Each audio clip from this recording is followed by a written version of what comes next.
শুধুমাত্র পানি, তামার তার আর বোতল ব্যবহার করেই রান্নার গ্যাসের খরচ কমছে কয়েক গুণ।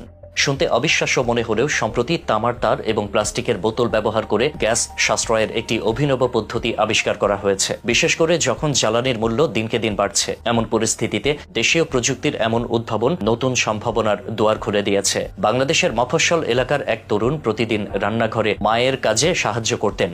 সেখানে তিনি লক্ষ্য করেন গ্যাস চুলায় রান্না করতে অনেক বেশি সময় এবং জ্বালানি খরচ হয়। তখনই তার মনে হয় কোনো সহজ উপায়ে কি এই খরচ কমানো সম্ভব। নিজের প্রশ্নের উত্তর খুঁজতে গিয়ে শুরু হয় তার গবেষণা। সেখান থেকে এই পদ্ধতি আবিষ্কার করেন তিনি। তামার তার ও প্লাস্টিকের বোতল ব্যবহার করে তৈরি এই প্রযুক্তি বেশ সহজ। প্রথমে তামার তার কয়েল আকারে পেঁচিয়ে নেওয়া হয়, তারপর এই কয়েলটি চুলার বার্নারের চারপাশে বসানো হয়। প্লাস্টিকের বোতল পানি দিয়ে ভরে কয়েলের উপরে রাখা হয় যাতে এটি কয়েলের সঙ্গে স্পর্শ হয়ে থাকে। চুলা জ্বালানোর পর তামার কয়েল দ্রুত তাপ শোষণ করে এবং সেই তাপ পানিতে স্থানান্তরিত করে। ফলে পানির তাপমাত্রা বাড়তে থাকে এবং বাষ্প তৈরি হয়। এই বাষ্প চুলার শিখার সঙ্গে মিশে তাপ বাড়িয়ে দেয়, যা রান্নার পাত্রে দ্রুত পৌঁছায়। ফলে রান্নার সময় কমে যায় এবং